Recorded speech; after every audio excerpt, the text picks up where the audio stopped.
circuit to die for. He had a heart attack on the last bend of the last lap of the last race. Want to inconvenience anybody? And basically, he died, but Barry, his doctor, paramedic. Barry Hart here, got Derek's heart going. And in order to say a great thank you, Derek has got a bit of cash together to support Barry's charity, which is the Norfolk Accident Rescue Service. And basically, he'd like to say thank you.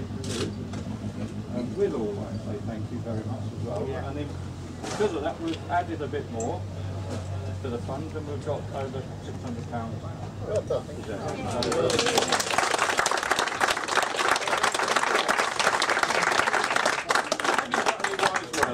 I would just ask Barry if he's brought his defibrillator with him, because my 12-month guarantees run out.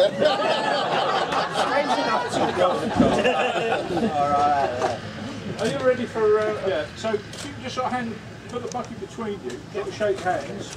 He saved my life and I'm giving him a plastic bucket. Story of my life, really. Well, it's excellent to see Derek here today. Now we can move on to the first of two HSCC stroke Formula Ford races of the weekend, and it's Michael O'Brien on pole position once again, the novice driver. Alongside him will be Max Bartel. Second row is Ben Sims and Westy Mitchell. Row 3, Perty Kaviri and Simon Toyne returning this weekend, and James Buckton and James Hadfield on the 4th row, Brian Morris and Andrew Wiggins. Good qualifying from him. That's their top 10. And the start of the race then, 20-minute race. They head down to Ritchie's without stopping. It's O'Brien that made the better start, but it's a great start from Ben Sims from the second row of the grid. And he's challenging O'Brien as they turn their way then through Ritchie's on this first lap of the race.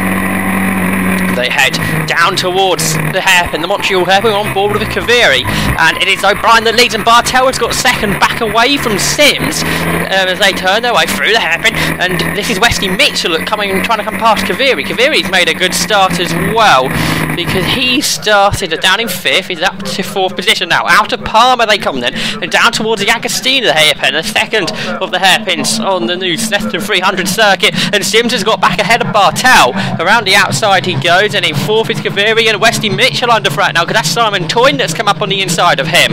As the cars now head down towards Hamilton, a 3-mile circuit here at Snetterton. Not quite as long as Silverstone Grand Prix circuit where we were last time, but it's another long lap, over 2 minutes. And there is O'Brien then, different nose on today, and then it's Sims. He's got back ahead of Bartel, and he's into 2nd, Bartel in 3rd, so they head down towards Williams, and they go on to the back straight. Slipstream, and there are plenty of it this weekend. You can see already O'Brien moving his car around on the straight, trying to break the toe. Sims going with him though. It's a good margins O'Brien has got as they head down towards Brundle for the first time. Here's the Cement Duster, and we can ride on board now with Westy Mitchell. He gets 2 cars in one. He went past Toyne and he went past Kaviri there. So great move into Brundle for Westy Mitchell. He goes from 6th to 4th. Mitchell did qualify 4th, of course, and now out of bomb hole comes Sims. He's right on the gearbox of Michael O'Brien. A bit more cement dust down there. Had classic Formula 3 cars out beforehand, so I reckon one of them dropped some oil around the circuit, and Sims much more on the apex than O'Brien. O'Brien was there, Sims was all over the curbing, and now he used the slipstream. Has he come out a bit early though, possibly? Of course, moving the car to the left hand side of the circuit uses up a bit of that momentum, so he can't go fully alongside the Merlin. So staying in front, staying in the lead is O'Brien, but he runs out wide as they turn through Ritchie's, and that's what's going to give Sims the lead. The cut back out of Ritchie's and heading down towards the hairpin, but O'Brien later on the brakes. But he can't do it, he's behind. So it's Sims that leads now then as they head their way into Palmer then. It was 600ths of a second that O'Brien led by, but now of course it's Sims that leads from O'Brien, who's actually under threat from the very similar Merlin of Max Bartel, who comes around the outside into Agostini. He's trying to try and go all the way around O'Brien. That's not going to work though. So they charge now down towards Hamilton, the left-hander. Fast left-hander is as well. And Bartel is right there behind O'Brien. Now as they head down towards Oggies, he doesn't find a way through. Look at that, O'Brien carrying the speed through the corner. And he's getting back onto the tail of Ben Sims. And more battles. That's Andrew Wiggins. He's just ahead of Roger Svensson. As they turn their way for Oggies. We're the leaders now though. See Wesley Mitchell in fourth. He's at the back of the stop. It's O'Brien, who's challenging round the outside, heading to Brundle. I think he's got the position before the corner, and Bartel getting involved as well. He's trying to come round the outside. Sims stays in front though. On board we can go with Mitchell, and look, O'Brien ran a bit wide through Brundle, so Sims is going to try and come back at him, and that means O'Brien is defended heavily as they turn into Bomho, and Sims looking at the inside. He slides his way through the corner, but it's O'Brien that stays in front. Bartel now looking to the inside of Sims through Coram. He can't get through there. That would be a brave move if he did so. Now down into Murray's, the technical final corner on the Snetterton circuit. They stay as they are. Now slipstreaming comes back into play here as they head down the centre straight to complete the second lap of the HSCC Historic Formula Ford race here at Snetterton, and it's Sims. He's looking to the outside. He's putting up alongside the lead, and O'Brien's got the inside though. He's staying in front. Yes, O'Brien stays in the lead this time. Sims second, Bartel third. Sims now looking to the inside for the hairpin, but it's going to be Bartel who looks around the outside of him, and it's Kaviri. He goes ahead of Mitchell into fourth position.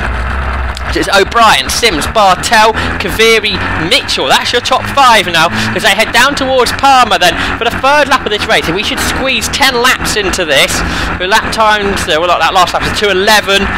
Perhaps about the scrapping it could get more, but look at this. This is 8 for the lead. You got Toyne, Buckton and Hadfield latched onto the back of the top 5 as they turn their way through the hairpin. Mitchell goes back ahead of Kaviri as they turn their way now out of Agostini hairpin and down towards Hamilton. This is fantastic to see this train of cars. I don't think we've seen that yet this season. Not quite this many. We had 4 at Fraxton.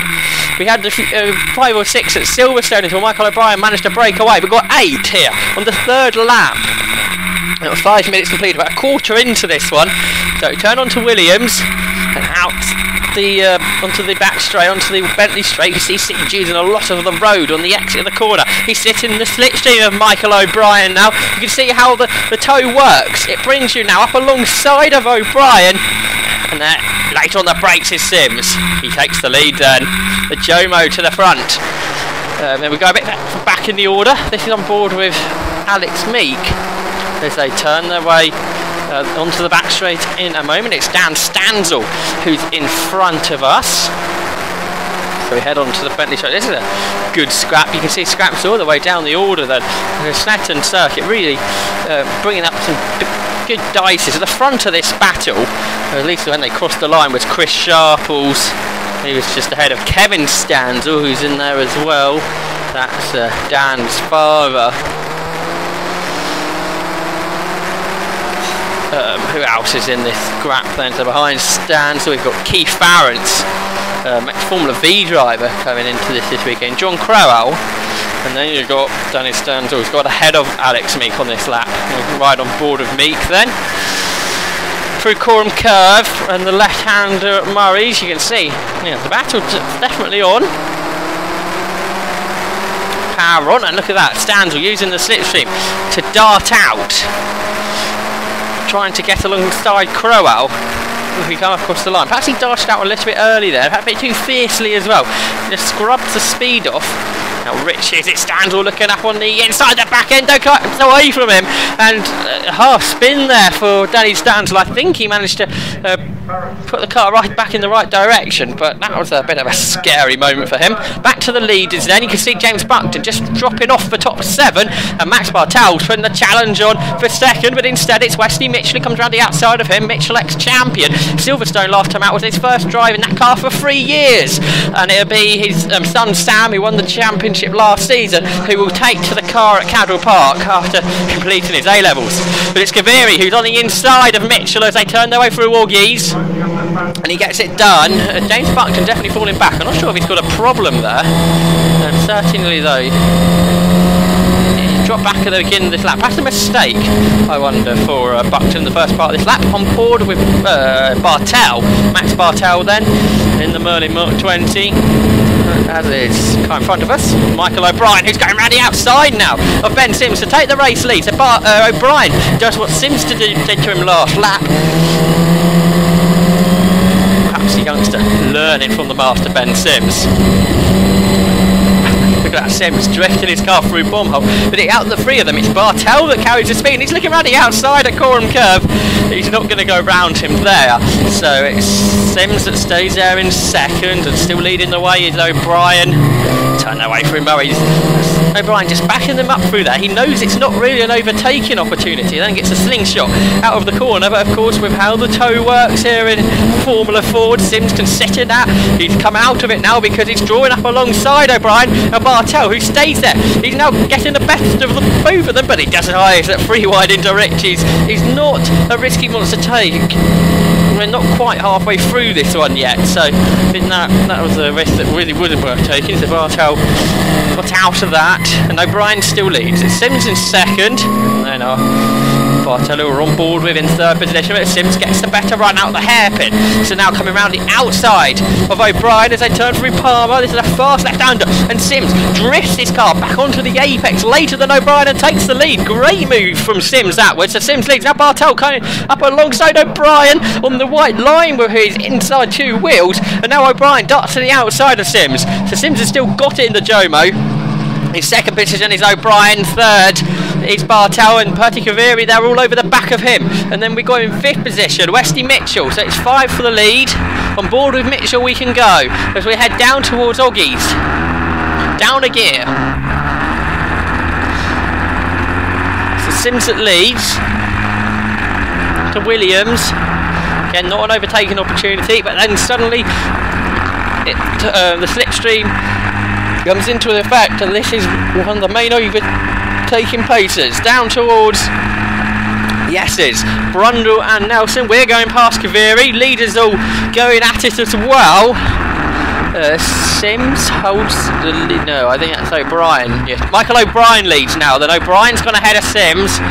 Third is Bartel. We're up to 4th, Westy Mitchell. And then look at that, Sims looking to the inside through Bombhole. Doesn't quite take it. Not really. Best of maybe taking an opportunity again. Bartel quick through there. And then on to Coram. He's really putting the attack on.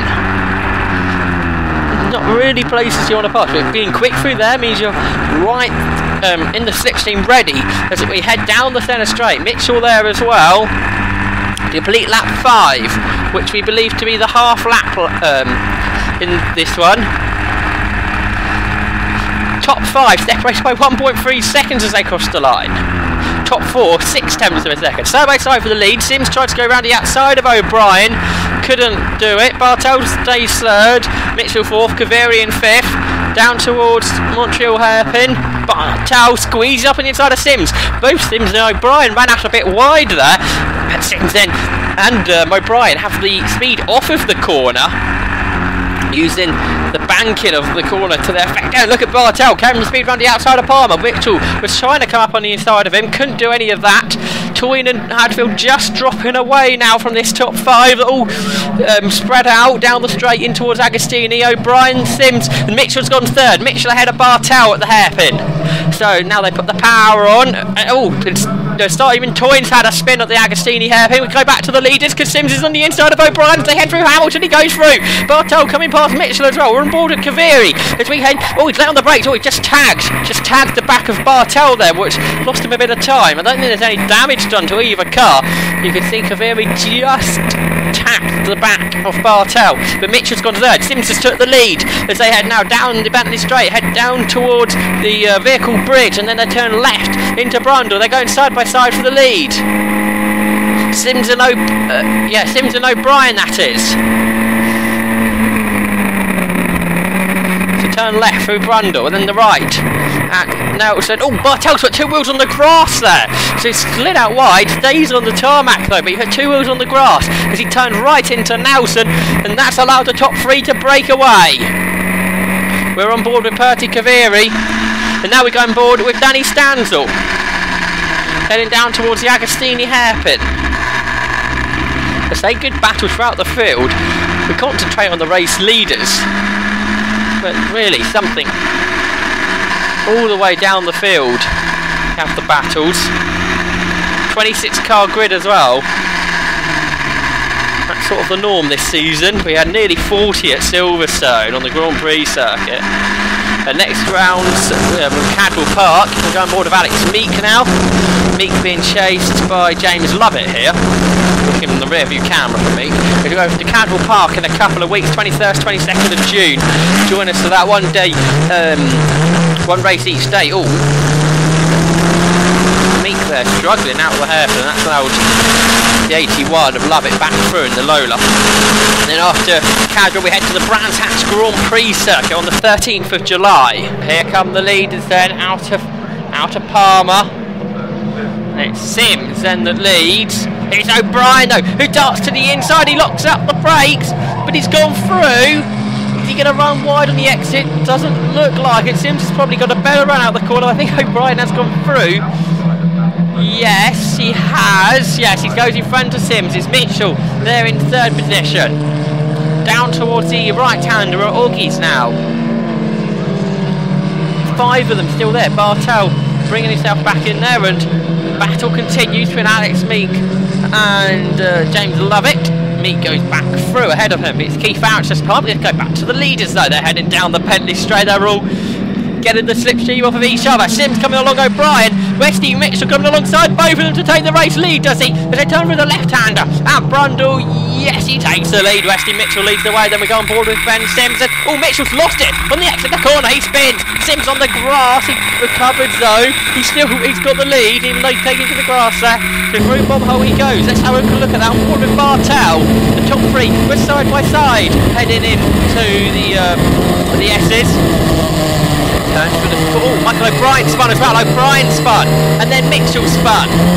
Both Bartel and Sims on the grass, and Bartel tried to squeeze on the inside of Sims, but wasn't really enough space. Oh, and Kaviri's off. Perty Kaviri's peeled to the side. That was down the Bentley straight. We're losing all the leaders here. So O'Brien, we can tell you, has not rejoined. Kaviri out the race as well, and Westy Mitchell, he's in 3rd. We had James Hadfield, who's made a stop, we think. He had damage to the nose. He tapped Simon Toyd into that spin you saw earlier. So it's 2 for the lead. We've lost a lot of the leading pack, and it's Bartel that goes to the front. It's probably the best race of the season we've had so far. Fantastic historic Formula Ford action, but now just the 2 of them. This race changes a bit. Bit of a different tactic. We've got so many cars in the pack. We want to make sure you're near the front. Now you've only got 2 of you. You can pick your move when you think it's the best place to go before we get into the last lap.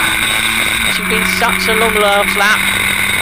Look where the best place is to pass. Where you think the last opportunity to pass is, that's when you want to go through into the lead. Sims had to go around the outside of the Agostini hairpin there, but Bartel defended it. He stayed in front. So turning left now through Hamilton. That Bartel sliding the car on the exit of the corner. Augies next up, the right-hander. Don't look at that, Bartel drifting his car. Such a thing here about these early 1970s Formula 4s, drifting around the corners and not lose any speed. Sims using that slipstream, comes out of it. Now, did he back off there? Yellow flags, possibly for Kaviri's car on the left-hand side of the circuit. Yellow's here as well. There's O'Brien on the left-hand side of the circuit. We don't believe he hit anything, but couldn't refire the car. Chris Sharple's under pressure. That's Andrew Wiggins. Always snatches the brake. See, he's running out wide as well. He's on the grass. That's Andrew Wiggins. The Titan there spins on the exit. He's having such a good race as well with Andrew Wiggins. Where was he battling for? Now he's battling for 7th.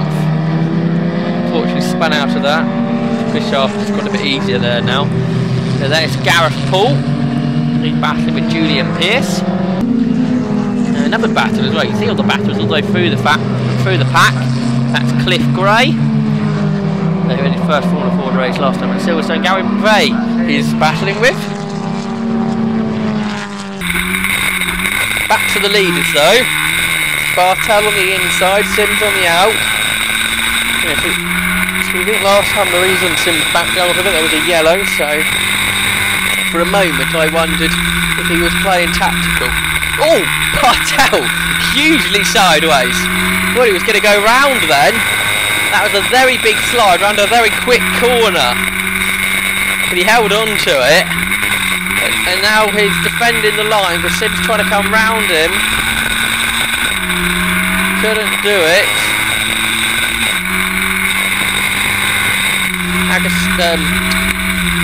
Hamilton corner now. Bartel really is sliding that car about. And now Sims puts it up on the inside through Oggies. And he gets it done to Ben. Sims takes the lead then. And if he knows there's yellows, or there was, down at the Essex, down at Brundle. I should imagine the yellows for Kaviri's car was brought in now, because that's in a relatively safe place. And Bartel gets it already. We had a great run out of Williams. He has it before the yellow zone. I don't think the yellows are there anymore. So we can race to the end, and it's just an ultimate lap to a race now. So now the plan will be put into action. I should imagine the drivers are looking for a last lap move down at Brundle under the vehicle bridge. Oh, look at that, Bartel defending hard at Murray's. Oh, Sims hugely sideways. This just went earlier in the lap as well. That's actually allowed Bartel just to get away a touch. But now look at this, using the slipstream to... Oh, that was close as they headed into Ritchie's.